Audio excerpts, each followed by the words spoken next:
ఆ మత్స్యదేశం నుండి బయలుదేరి వస్తున్నారు. ఇక్కడ హస్తినాపురం నుండి దుర్యోధనుడు కూడా శకుని, కర్ణుడు, ఇంకా దుశ్శాసనుడు వీళ్ళంతా దుష్ట చతుష్టయం. ఈ దుష్ట చతుష్టయము, ఈ నలగరిని దుష్ట చతుష్టయం అంటారంటే తీసేసిన వాళ్ళ నుంచి తీసేసిన వాళ్ళ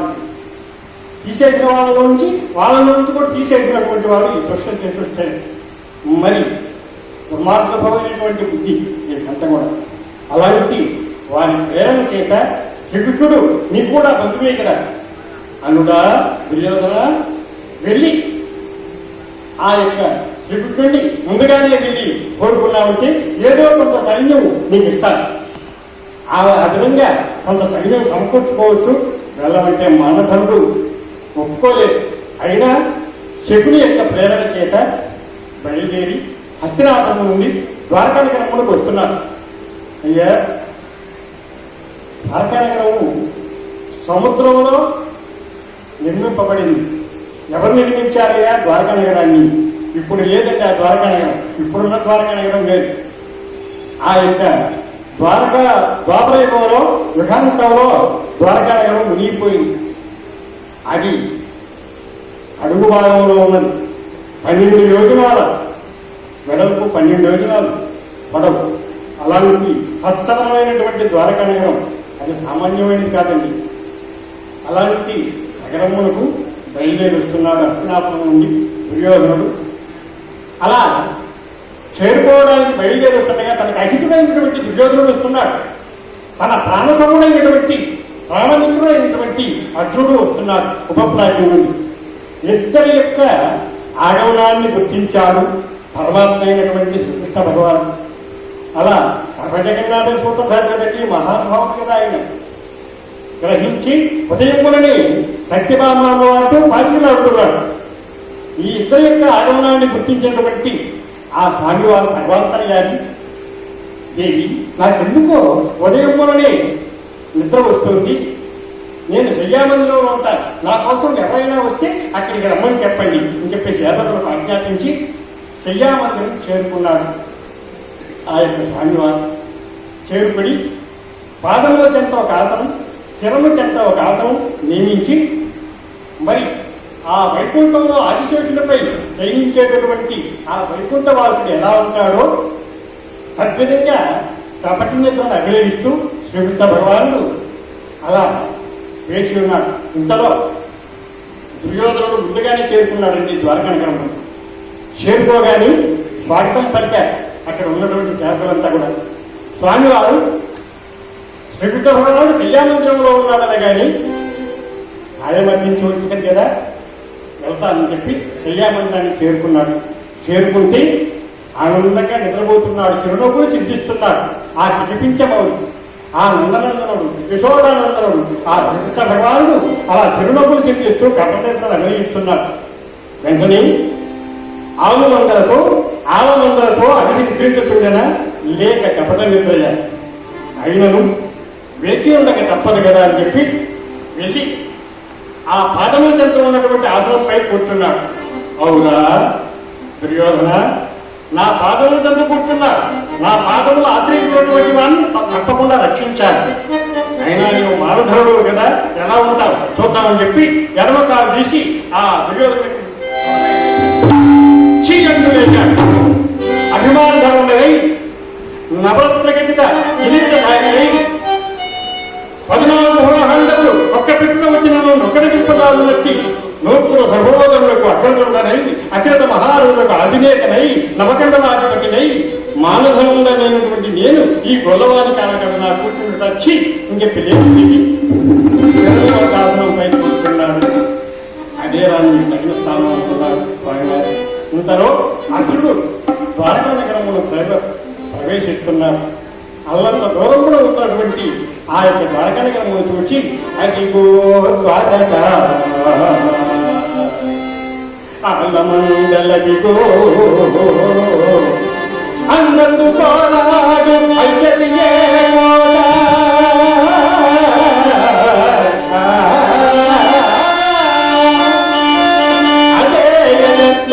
అగరత్యం వాదనే యాదవు శంభోండు పశింపు మేడ అదిగో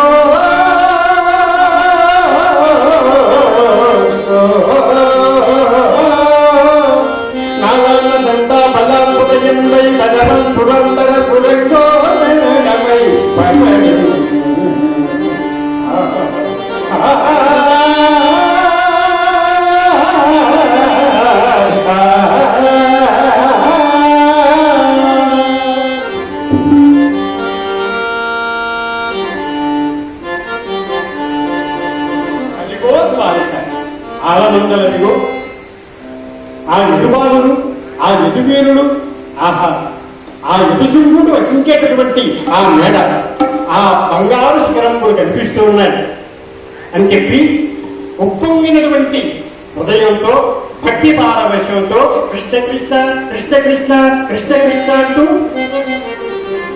చేస్తూ చూస్తున్నారు. అయ్యా, శ్రీరామచంద్రుడికి ఆంజనేయుడు ఎంతటి భక్తుడో శ్రీకృష్ణ భగవానుడికి కూడా అర్జునుడు అలాంటి భక్తుడే. ఎందుకంటే శివాంశ సంభూతుడు అర్జునుడు, మహావిష్ణువి శ్రీకృష్ణ భగవాను. అప్పటికి కృష్ణునకు ఏక శరీరమందులో అంటాడు దుర్యోధనుడు. ఇద్దరు కూడా పూర్వజన్మంలో బెల్లనారాయణుడు, రెండవ జన్మంలో శ్రీకృష్ణుడుగా శ్రీకృష్ణార్జునుడుగా ఉద్భవించారు.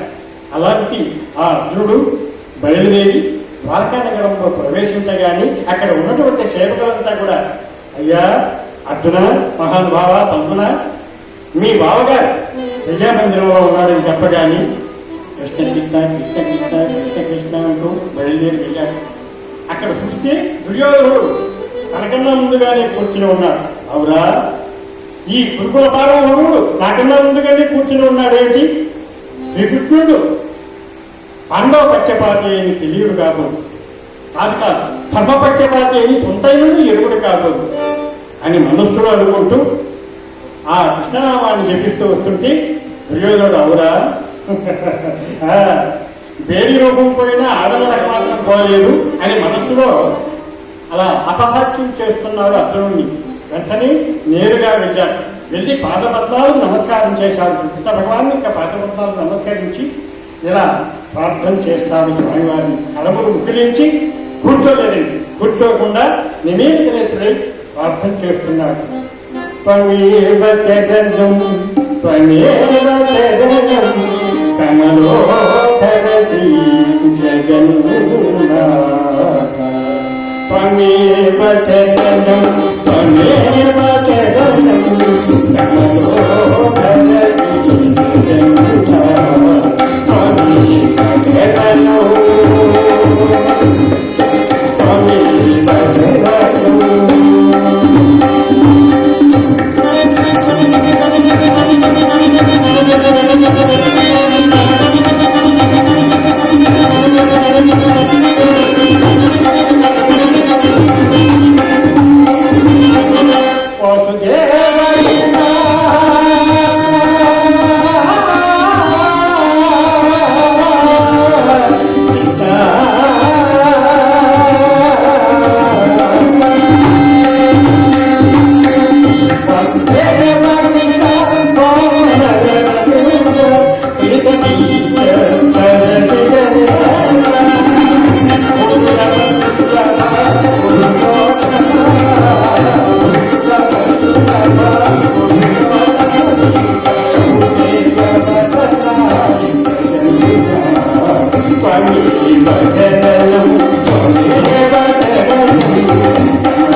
పార్వతీపతయే హర హర మహాదేవ శంభో శంకర. ఇలా కళమును ఉపయోగించి నిమీలక నేత్రుడై భక్తి పారవశ్యంతో స్వామివారిని ధ్యానిస్తూ నిలబడ్డాడండి. వెంటనే అర్జును యొక్క రాజును గుర్తించినటువంటి సర్వజగన్నాథుని సూత్రధారి శ్రీకృష్ణ భగవానుడు కడువు తెరిచాడు. కడువు తెరిచి నిద్రపోయిన వాళ్ళ మరి నటనం చేస్తూ ఆవులించి అలా లేచి కూర్చుని ఒక్కసారి చూచాడండి. చూడగానే అర్జునుడు నమస్కరిస్తూ నిలబడి ఉన్నాడు. వెంటనే లేచి బాబా అర్జున ఎప్పుడు వచ్చావయ్యా అంటూ ఒక్కసారి గట్టిగా కౌగిలించుకున్నాడు. పటాలను లేచి అర్జునుడి కౌగిలించుకున్నాడు. ఆ కౌగిలిలో ఆ పరిశ్రమంలో ఆ భగవంతుని యొక్క కౌగిలి సామాన్యమా అండి? ఆ యొక్క కౌగిలిలో ఆనందాన్ని అనుభవించాడు అర్జునుడు. ఇలా ప్రశ్న చేస్తున్నాడు, ప్రశ్నిస్తున్నాడు, కుశల ప్రశ్నలు వేస్తున్నాడు శ్రీకృష్ణ భగవానుడు. ఎక్కడ నుండి రాకలితకు బాబా అర్జున ఎక్కడ నుండి రాకలితకు ఎల్లరూ చుకులే కదా ఎతో పాపులు నీదు నన్నరు భగవకులు నీదు తనుడు చక్కగా ఎక్కడ నుండి బాబా పుట్టచాలి కోఠరం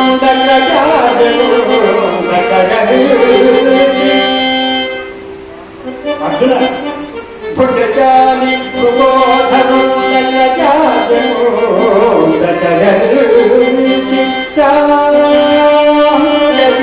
తాను అర్జున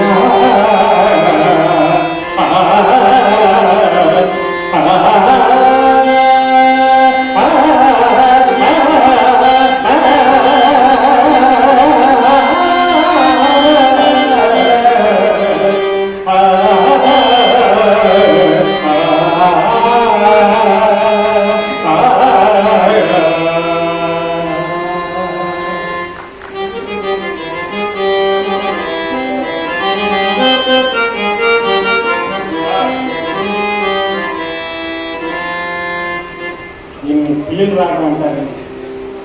ఈలపాట రఘురామయ్య గారు శ్రీకృష్ణ పాత్ర వేసినప్పుడు పాడేవాడు. ఎందుకంటే నిద్రమత్తులో ఇది బాగా ఉంటుందన్నటువంటి ఉద్దేశంతో మహానుభావుడు ఆయన ఈలపాట రఘురామయ్య గారు ఈ రాగంలో పాడేవాడు. ఎక్కడ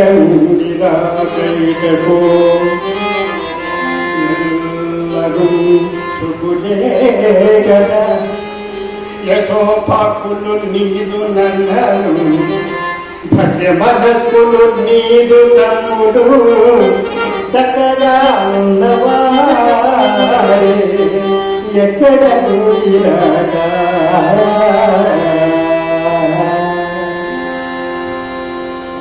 అందమైనటువంటి రాగమని అలా ప్రశ్నించాడు. బావా నీ ఉపాభిశేషంకు చేత అందరూ క్షేమంగానే ఉన్నాం, భక్తులు వస్తున్నారు కృష్ణ బావా మహానుభావ అని సమాధానం చెప్పగానే బావా చాలా దూరం నుండి వచ్చాడు, విశ్రాంతి మందిరానికి వెళ్దాం రావయ్య అని చెప్పి దుర్యోధనుడు వేషాన్ని మీద వేసుకొచ్చి ఉన్నాడు. బావా సుయోధన నీవెప్పుడు వచ్చావయ్యా? నేను ముందుగానే వచ్చాను కృష్ణ. అవునా బావా? బాబా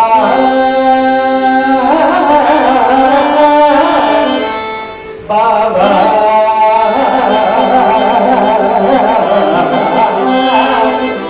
బాబా ఎప్పుడు వచ్చి చుకునే ప్రాతలు పుతులు చుట్టము ఈ వాళ్ళకు పట్టు తగ్గుండు మనీ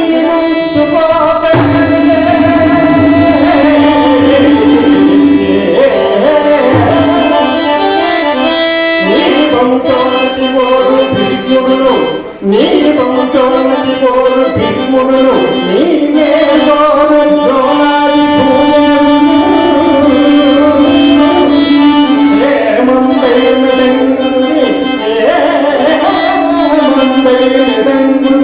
నీ తేజం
ఇలా ఎప్పుడైతే ప్రశ్నించారో కృష్ణ అందరూ క్షేమంగానే ఉన్నారు అని చెప్పి ఆ దుర్యోధనుడు సమాధానం చెప్పి